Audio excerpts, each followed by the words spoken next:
BYU was left out of the college football playoff, left out of the national conversation, and slapped in the face for the second year in a row due to it being the flagship university of the Church of Jesus Christ of Latter-day Saints.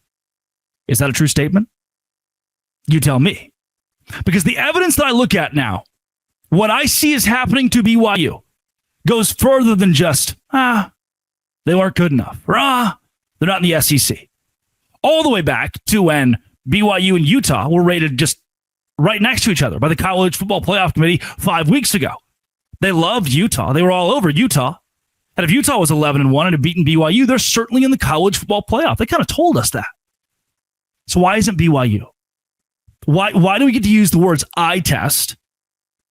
And it secretly means something deeper that is much worse. BYU has gone 22-4 the last 2 years. Any team that has won 20 or more games the last 2 seasons has made the College Football Playoff at least once. BYU has won double-digit games back-to-back years and not made the playoff in either campaign. And here's why. Here's why I think that's the case. Look at this. I have an energy drink. 300 milligrams of caffeine. 300 milligrams. Watch. Just a good sip of the energy drink. Do you understand? I talked to my family about it. I asked my family because I was so upset by this BYU situation. I said, yeah, I think that there's something about the Church of Jesus Christ of Latter-day Saints that doesn't get enough respect, and it's kind of used as this secret excuse buried deep down for why they can be discriminated against. And somebody I was talking to goes, oh, people that can't drink caffeine? That's it. You don't get it. You don't understand. There's an ignorance. There's a lack of understanding. There is a lack of respect. There is this novelty that we put on the letters B, Y, and U that keeps them out of being in these legitimate conversations because people at the top find them illegitimate. There are strict rules in the Book of Mormon. There are strict rules in the Quran, in the Torah. There are strict rules for Catholics. Hey, Notre Dame. But we don't put novelty on that. No, it's just weird when BYU does it. Oh, and if they drink caffeine, they're going to hell. What? That's not, no. No. Look, boss, I told somebody, I was like, you understand, swig, this dirty soda thing, is one at Diet Coke. These are some of the biggest enterprises in Utah. You land the plane in Salt Lake and they go, Diet Coke? Like, you don't think that has caffeine, right? Like it's right in front of you. A way to understand that these people aren't different or weird in the way that you're trying to make them out to be in the back of your brain that allows you to omit them from conversations at the top of college athletics. Oh, the eye test. Oh, they didn't have enough game control. That's weird. Had a better resume than Miami and Notre Dame.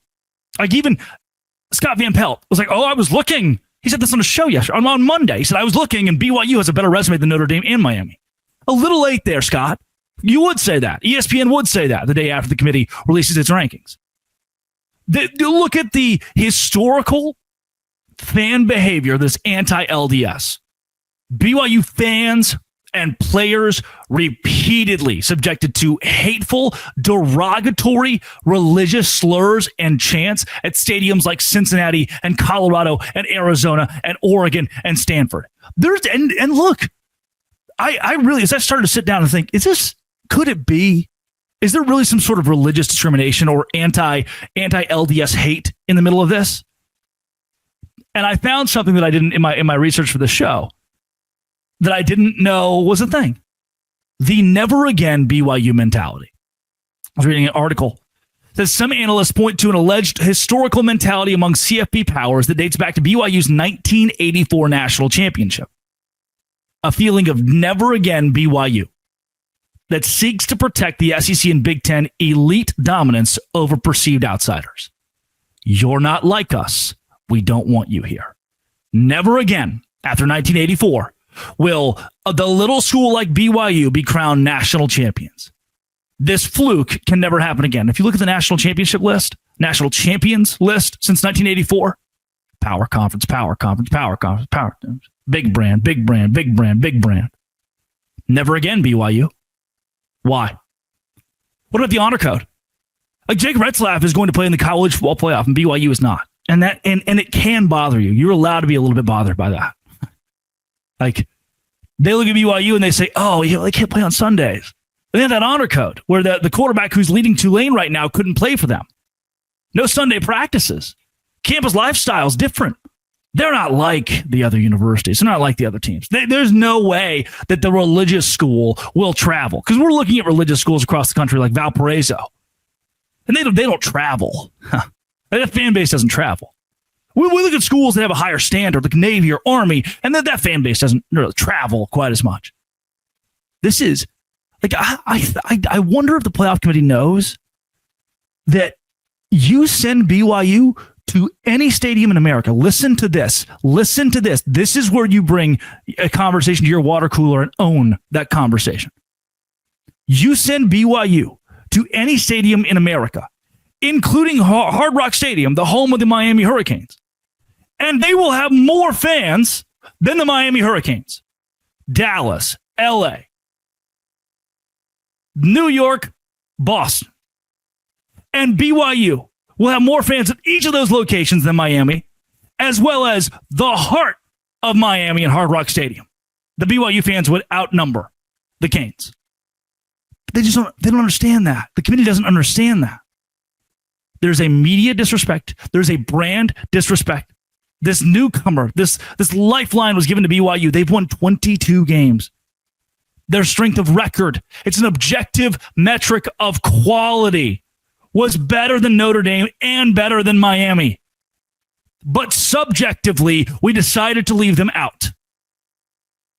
2 years, BYU's been a double-digit win team. And both years, the committee said, we don't care. We've been told to win the games. But when BYU did win the games, they were held out. And maybe a piece of this, too, is just the Big 12 being little brother. Maybe it's, it's just the little Big 12. Do you see Texas Tech could win a national championship this year?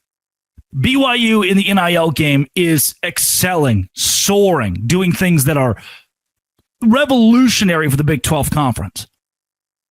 Yet the slap in the face, the continual slap in the face that this league gets, that the BYU Cougars get, there has to be something more than just we don't like you. And there is something more than we don't like you. It's because you're different. It's because we think, at least my friend told me, that you wear weird underwear. And I don't like weird underwear. So I'm holding you out. You don't get to play with us. This playground's not for you. You take your weird underwear that my friend told me about and you go home.